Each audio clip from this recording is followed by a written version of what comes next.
আরজিকর কাণ্ডের পরে খুলছে কোভিড দুর্নীতির ফাইলস। কোভিডের সময়ের দুর্নীতির ফাইল খোলার ইঙ্গিত দিয়েছেন স্বাস্থ্যমন্ত্রী শারদত্ত মুখোপাধ্যায়। দেশের মধ্যে দুর্নীতির পীঠস্থান হয়ে উঠেছে পশ্চিমবঙ্গ। আর কি বলেছেন স্বাস্থ্যমন্ত্রী, শুনুন। স্বাস্থ্য ভবনে কিন্তু কোভিডের ব্যাপারে আমরা আন্দোলন করতে যাওয়ার সময় আমাকে শুধু মারধর নয়, কলার ধরে চ্যাংদোলা করে টেনে এই একতলা থেকে, আমি স্বাস্থ্য ভবনের একতলার বেশি খুব কম উঠতে পেরেছি, সিঁড়ি দিয়ে লুকিয়ে উঠে পড়েছি, তাও পুলিশ ধরে ফেলেছে আমাকে। কোভিডের সময় লাস্ট আন্দোলনটা মনে আছে, চ্যাংদোলা করে মারতে মারতে আমায় বাইরে বার করে দেওয়া হয়েছিল, এই রাস্তায় ফেলে দেওয়া হয়েছিল পুলিশ দিয়ে, সেগুলো ভুলিনি। অভয়াকাণ্ডেও তাই। অভয়ের তো আজকে বলা উচিত যে মা বাবা এসেছিলেন আমার কাছে, দীর্ঘ 1.5 ঘন্টার বৈঠক করেছি, ফাইলও খোলা হয়েছে, দেখা যাক, তথ্য অনেক বেরোবে। আর দুর্নীতির ব্যাপারে বলি, দুর্নীতি ভারতবর্ষের পীঠস্থান হয়ে গেছে এখন পশ্চিমবঙ্গ। পশ্চিমবঙ্গে রামকৃষ্ণ পরমহংস দেব বলে গেছিলেন যে টাকা মাটির টাকা একমাত্র পশ্চিমবঙ্গ করে দেখিয়েছে। এখানে মাটি খুঁড়লেই টাকা পাওয়া যাচ্ছে।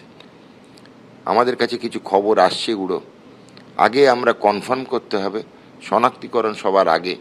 ভুয়ো খবরের ওপর বেশ করে কাউকে দোষী সাব্যস্ত করা যায় না। কোভিড আমলে তো দুর্নীতির অভিযোগ হয়েছিল, সেটার কি ফাইল খুলবে? কোভিড আমলে দুর্নীতির ফাইল এখন খুলিনি, তবে সংবাদ মাধ্যম এবং সাংবাদিককে ধন্যবাদ জানাই এটা মনে করার জন্য, কেন আমরা এখন অবধি অভয়া এবং ট্রান্সফার বদলির দুর্নীতি নিয়ে বেশি চিন্তিত ছিলাম। এখন 4টে জেলায় আমাদের মেডিকেল কলেজ নেই, সেগুলোর সংকল্প তৈরি হয়ে গেছে। কালিম্পং, আলিপুরদুয়ার, উত্তর দিনাজপুর এবং পশ্চিম মেদিনীপুর। তো এই 4টে জেলায় কিন্তু আমাদের অলরেডি সংকল্প হয়ে গেছে, হবে 60% কেন্দ্রীয় সরকারের অর্থনৈতিক সাহায্য থাকবে, 40% রাজ্য সরকারের অর্থ এতে ব্যয় হবে।